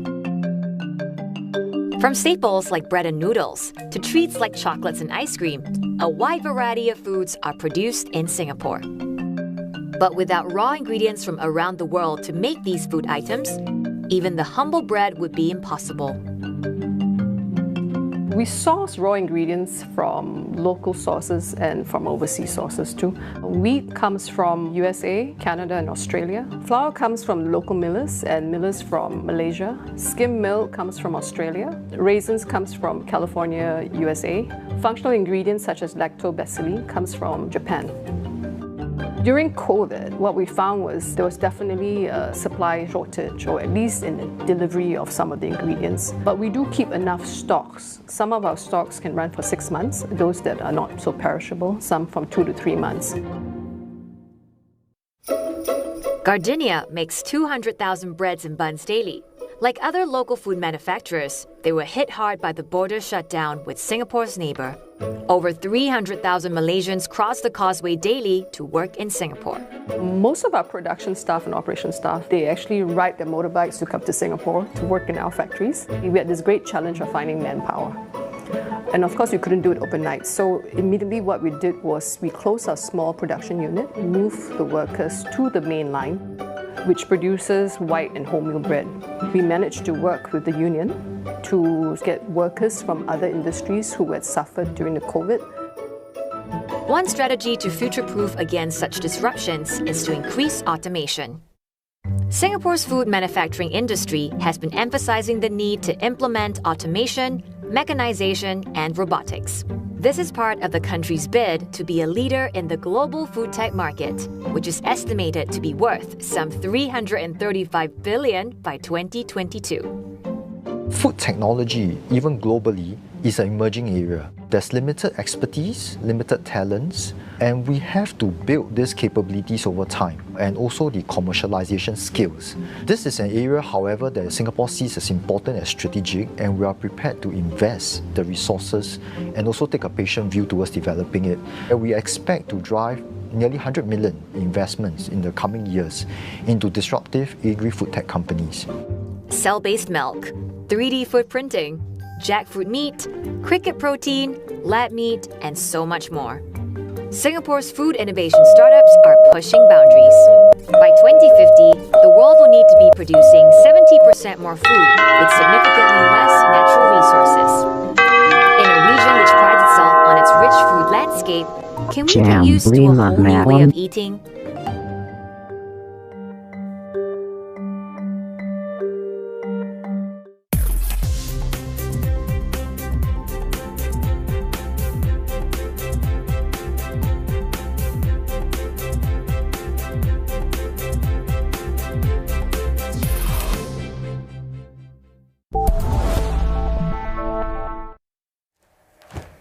This is Singapore Tonight. Good evening, I'm Dawn Tan. Tonight's top stories. Singapore is looking to raise its profile on the world stage. $10 million has been set aside to get the city onto screens. Plans to strengthen the appeal of Singapore's iconic shopping precinct, Orchard Road. Among the proposals, making it easier for people to find their way around and developing a sustainability roadmap.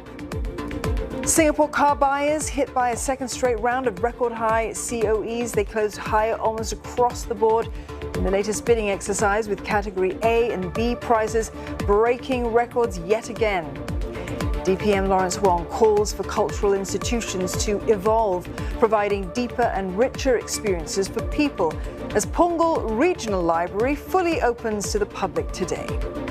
And the Swan Pond at the Istana gets new additions, a new garden stream and a reworked landscape look to give visitors a more sensory experience.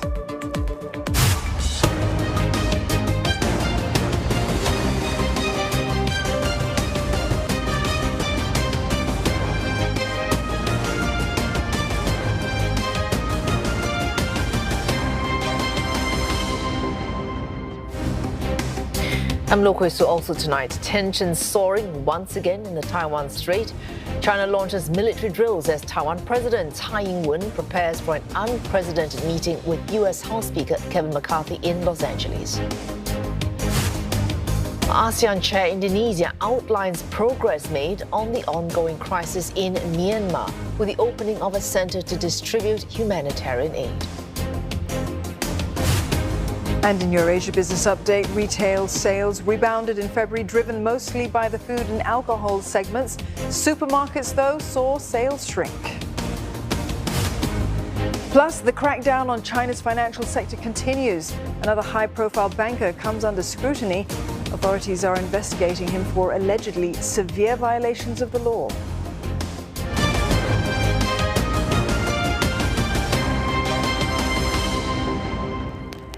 Content creators, take note. Singapore's tourism and media agencies will set aside $10 million to get the city on more screens around the world. The country wants to work with major streamers and production studios to create content showcasing Singapore's offerings and experiences. Now, that's among ways that it's looking to draw new visitors here. Heidi Ng tells us more. Hollywood movie Crazy Rich Asians was filmed in Singapore more than 5 years ago, but it's still on the tongues of tourists. Today, there's still Crazy Rich Asians themed tours in Singapore, Crazy Rich Asians themed experiences. American audiences still talk about Crazy Rich Asians when they come to Singapore. So there is that long tail. Whether or not we can capitalize on that depends on the ingenuity of the local tourism sector. The Tourism Board hopes more television and film productions will come here with the Singapore On-Screen Fund. It's jointly offered by the Infocom Media Development Authority, which wants to see this benefit the local media sector. A big part of the fund is targeted at companies willing to set productions in Singapore and also willing to commit to hire a certain amount of media, local media talent to be involved on such productions, so that one, it will help boost the direct involvement, experience transfer, but also the ability to boost the credentials of our media talent. The eco-conscious could find a home away from home here as well. Business associations are supporting the Global Sustainable Tourism Council in developing standards that will apply to conventions and attractions around the world. One association says this will further put a stamp on Singapore as a destination for greener travel. The GSTC brand will go a long way in not only profiling Singapore and influencing decisions on choice of destination, but also from a MICE perspective, as a MICE operator, we find that increasingly customers are asking specific information on how events and destinations are sustainable. Even as Singapore looks to ramp up visitorship beyond pre-pandemic levels, the manpower crunch remains a sticking point. While there are now 66,000 workers in the sector, or 80% of pre-COVID figures, STB says everyone must make use of technology as a solution. In the coming months, it will launch a plan to help attractions digitalize key business functions such as customer service, sales, and marketing. Among plans to make Singapore more attractive as a tourist destination are extensive efforts to rejuvenate Orchard Road. These aim to diversify its offerings as well as make it easier for people to find their way around. Michelle Teo takes us on a walking tour. Orchard Road may be famous for being a shopping street, but plans for its revival had already started since before the pandemic.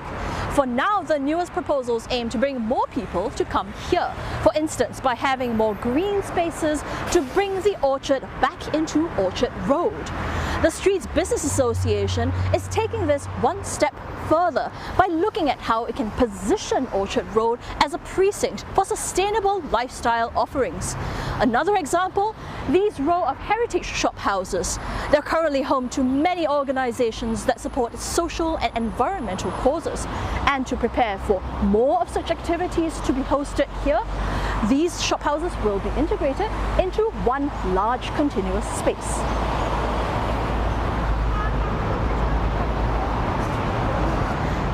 Another part of Orchard Road, which is over 2 kilometers long. Now, for most people, finding their way around isn't as easy as walking in and out of frame.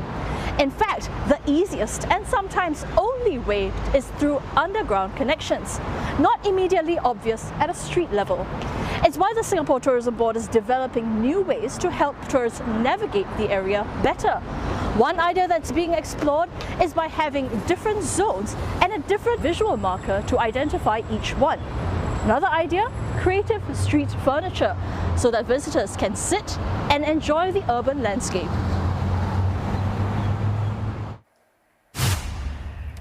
STB Chief Executive Keith Tan joins us now for more on this story. Mr. Tan, welcome. Tell us more about this Singapore On-Screen Fund and just how it's going to be used. The Singapore On-Screen Fund is a joint project between IMDA and the STB, and it is our effort to get more of Singapore in front of the eyeballs of audiences all over the world, especially for people who aren't thinking about traveling to Singapore or who may have very old preconceived notions about Singapore. We want to change their minds. And therefore, the intent of the Singapore On-Screen Fund is to be able to work with producers and companies that have a global, international reach so that they can reach out to audiences all over the world. That's key to our scheme, to be able to reach out to audiences from all over the world, to create great quality content that reaches out to all these audiences. Oh, Mr. Tan, if these productions are meant to challenge preconceived notions, what kind of productions are you looking to put this money into? Or anything that has great quality content. Right, so we are now inviting and working with production companies from all over the world getting their ideas, but it can be anything. We have seen Crazy Rich Asians, which is a romantic comedy. We're looking at the possibilities for science fiction or crime heists or action-packed drama like we saw with Little Women. So anything is possible, but the key is content and reach of the production. You said it there yourself, Mr. Tan. The whole point is to get that content, that creative content, and the people who are going to create that content as well. You need to engage with them. Tell us how you're going to do that, and also with bigger production houses, perhaps. Oh, yes. So I think the intent is to work with the world's most renowned production houses and studios. For example, STB already has an ongoing partnership with Warner Brothers, which we will double down on for various other sorts of entertainment programs. So our intent is to get ideas from them and see what they have to put on the table. We understand from our discussions and also with IMDA's discussions with many of these companies that they have ideas and they are looking for locations to shoot their productions. They are looking for great new places rather than the tried and tested usual locations. And so we hope to be able to use Singapore as the location for some of these shoots and in a way that tells a great story about Singapore as well. Mr. Tan, of course, this amount we have to create this content is 10 million Singapore dollars. I just had a quick look online. The budget for the latest Mission Impossible is $290 million US. So in the context of these kinds of mega million, tens of millions of dollars, these kinds of budgets, how far really can 10 million Sing dollars actually go? Well, we've benchmarked our fund with similar funds elsewhere around the world, and it is comparable. And we are also not looking to underwrite the next Mission Impossible. That is not the intent at all, but it is to offset some of the costs. It is meant to position Singapore competitively against other cities that may be bidding for that project as well. And we are not looking for many productions over the next few years too. But what we're looking for will be a small number of globally impactful productions. And that won't happen very frequently, but we hope that like Crazy Rich Asians and like Little Women, there will be talkability about it for many years to come. Yeah, and that talkability, the idea of the quality of those of the content, it's important. The word quality was used more than a dozen times in the SDP speech. Tell me something about the parameters for defining that quality, though. What are you looking for exactly? Well, we can define quality in terms of the quality of the experiences and the attractions and hotels that we're bringing to Singapore. And of course, we want high quality attractions, experiences and events and hotels. We want attractions, for example, to be first of their kind. Attractions and experiences and events that are first in Asia, for example, or first to bring new concepts, even if they have been tried elsewhere around the world. When they come to Singapore, they bring something new to the plate when they come to Singapore. That's what we mean by quality attractions or quality event or quality hotel, for example. Whereas for the quality visitor, we would like visitors who are willing to spend more time understanding our country, delving deeper than the surface of what they see or do here in Singapore, exploring a little bit more, and hopefully when they leave Singapore, they become fans and advocates for Singapore. And that's what we mean by quality visitors. Oh, thanks so much for giving us all those insights. That was Keith Tan, Chief Executive of Singapore's Tourism Board. Our car buyers in Singapore have been hit with record high certificate of entitlement prices for the second straight time. The latest round of bidding saw premiums close higher across most categories. An analyst warns it could stay high for the next few months. Prices for smaller cars are up by almost $3,000 to more than $96,000. Larger cars saw a hike of more than $2,000 to close to $119,000. Also recording a spike is the open category, which is now almost $119,000, up by almost $3,000. Bucking the trend is the premium for goods vehicles and buses. Those dipped by around 10% to just above $76,800. The sum for motorcycles remains unchanged. An analyst says there is a larger group of car owners whose COEs are expiring this year. He believes their rush in getting new COEs amid reduced quotas is playing a part to drive up the demand and premiums this quarter. Also, despite the improving public transport network and prohibitive cost of owning a vehicle, people are still willing to splash out on cars. Naturally, the demand of car will still be there. Most Singaporeans like to own car. They might not be using on the weekdays. They might only use on the weekends or so, but they will still like to own the car. So this is the thing here. So naturally, it will still not discourage Singaporeans to stop buying. Because you see, if they can calculate their budget, if they can't afford to buy a brand new, they can buy a pre-owned. And it's time for a break here on Singapore Tonight, but still to come, why key iPhone assembler Foxconn is flagging a poor outlook for the second quarter. Plus, Johnson & Johnson offers a near $9 billion settlement to end thousands of lawsuits alleging its talc-based baby powder could cause cancer.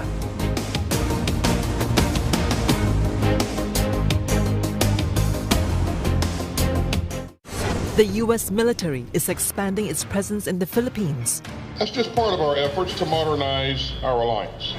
Will this counter China? Chinese incursions has increased and intensified. Yung mga China na kinukuha nila yung Scarborough, dapat mabawi ng mga kano. Or place the Philippines in the line of fire. Anong pakialam natin sa pag-attack nila sa Taiwan? That is their race. U.S. military expansion in the Philippines. Insight tonight on CNA. 森の中に止まっているような雰囲気になってるんですね。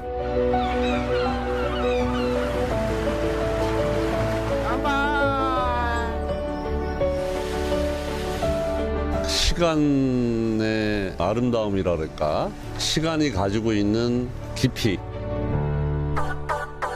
생명을 부여하는 듯한 그런 부분에 있어서는 이 작업을 통해서 어떤 이야기를 같이 공유하고. I don't think vinyl is dead. There are still people who love the magic behind this record. Preserving a craftsmanship, but also challenging it. The patina actually shows the relationship, the history of the camera with the owner. It's like a love affair.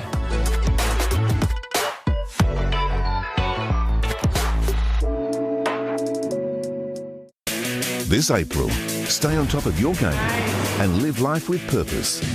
Keep your wellness in check. So much gluten in everything. How does dementia develop in Asians? As we examine the path to live a healthier life on the pulse. Groundbreaking stories. Ethnic armed conflict on Myanmar. Fascinating insights and first-hand experiences.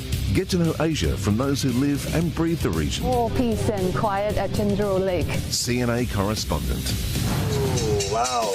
Embrace a greener life and discover earth-friendly ways of growing your own food. Good. The new season of Growing Wild. This April on CNA. This Saturday, how to invest in the next big trend in tech. Generative AI will be impacting positively to every other potential industry that you can ever think of. Managing your home loan as interest rates rise. The biggest fear is how high can it go? Plus how to maximize your travel budget despite rising costs. Money Mind, Saturday at 10:30 p.m.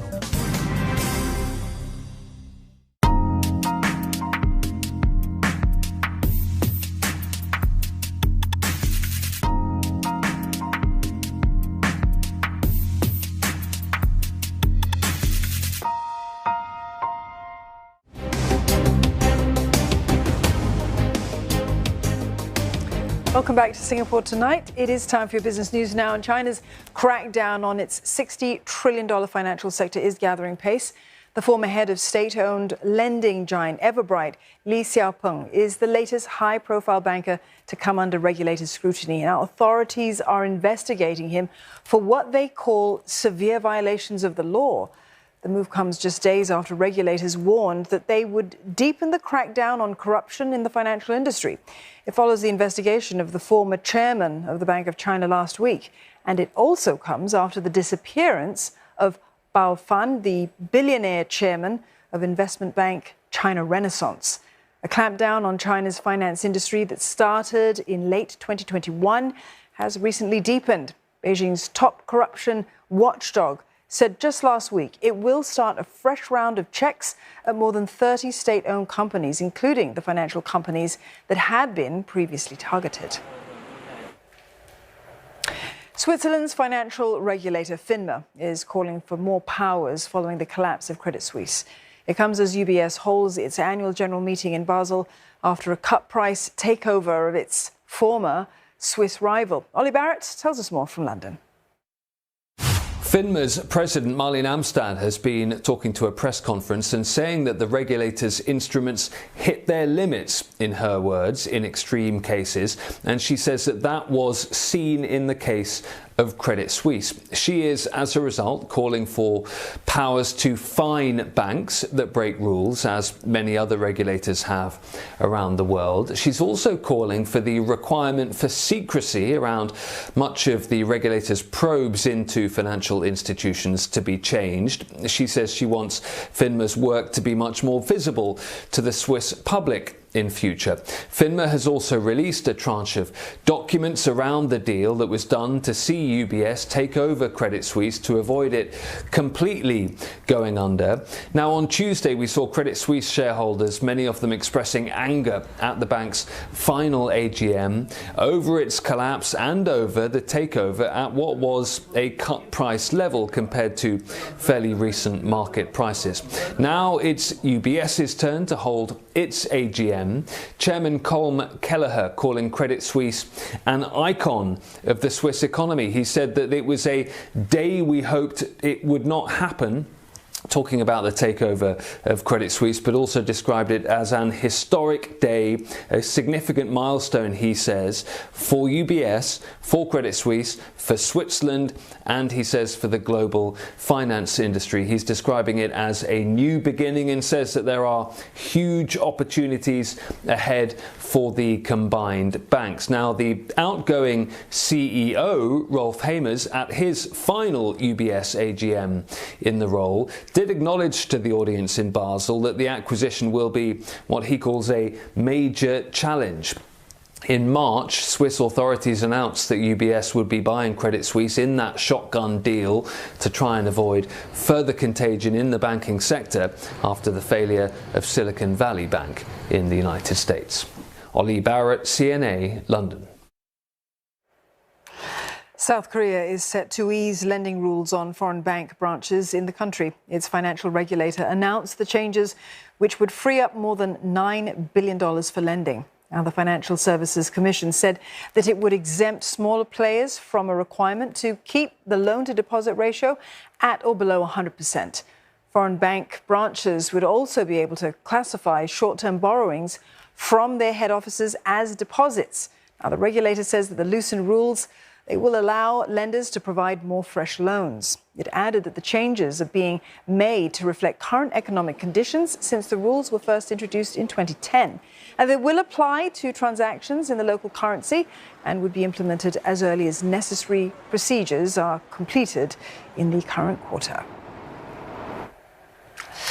And a sobering outlook from the world's largest contract electronics maker, Taiwan's Foxconn, cautioning second quarter sales are going to fall. Now, that's after reporting a slight uptick in first quarter revenue. Sales rose almost 4% on year to nearly $48 billion. That is a record high. March revenue, however, slumping 21% from a year ago to $13.1 billion. And at that, it has been steepened from a drop of around 12% in February. The key iPhone assembler said that the lower March revenue, it stems from declines in 3 of its 4 product lines. In particular, smart consumer electronics fell due to a high comparison base from March last year. That was when new products were launched. Only its cloud division grew last month. Foxconn will report first quarter financial results in May. Johnson & Johnson has offered a nearly $9 billion settlement of tens of thousands of people over claims that its talcum powder causes cancer. Now, if approved, the payout would be one of the largest product liability settlements ever in the United States, and it would put an end to a legal fight that has lasted more than a decade now. The settlement figure is about $7 billion higher than the company's previous attempts to resolve the situation. It would be paid out over 25 years through a subsidiary. More than 60,000 registered claimants are reportedly supporting the proposal.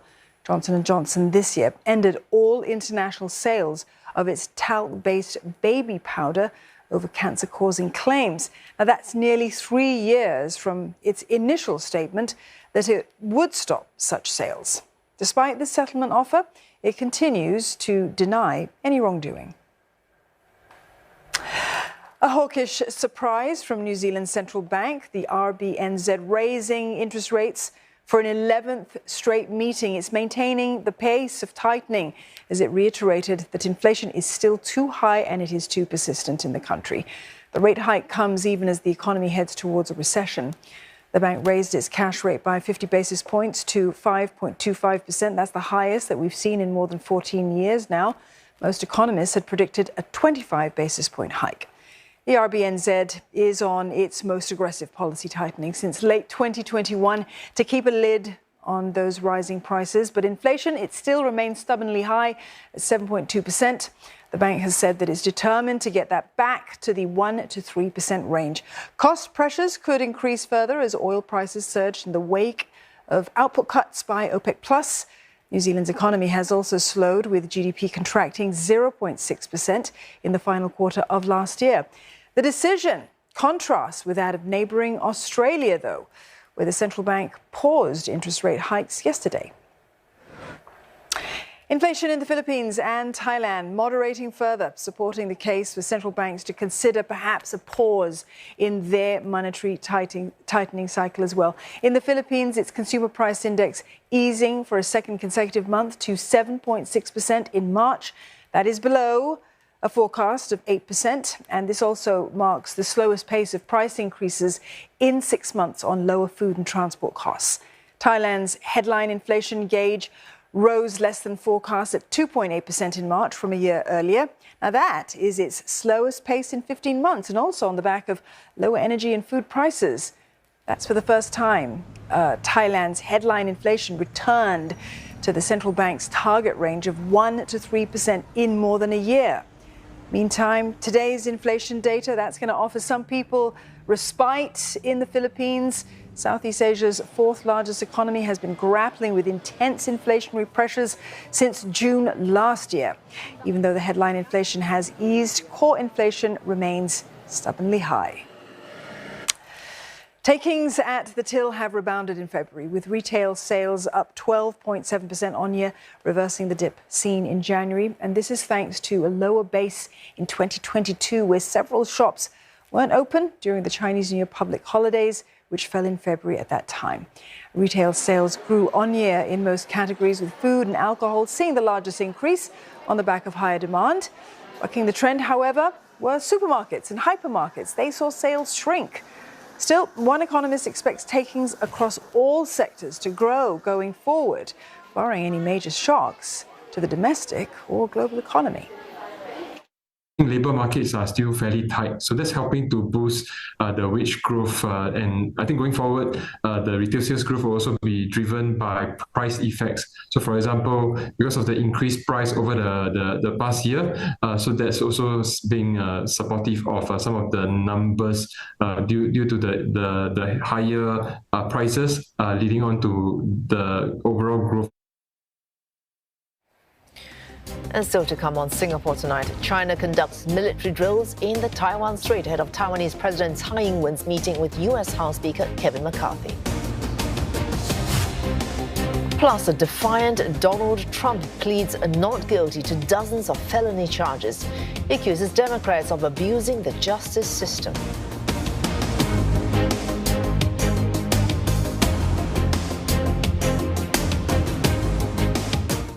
The world's biggest tech companies have collectively laid off thousands of workers in just over a year amid fears of a recession. The cuts aren't just focused in the US, where these firms are headquartered. On the next Asia First, we'll look at how different parts of Europe are reacting to the recent upheaval in the sector.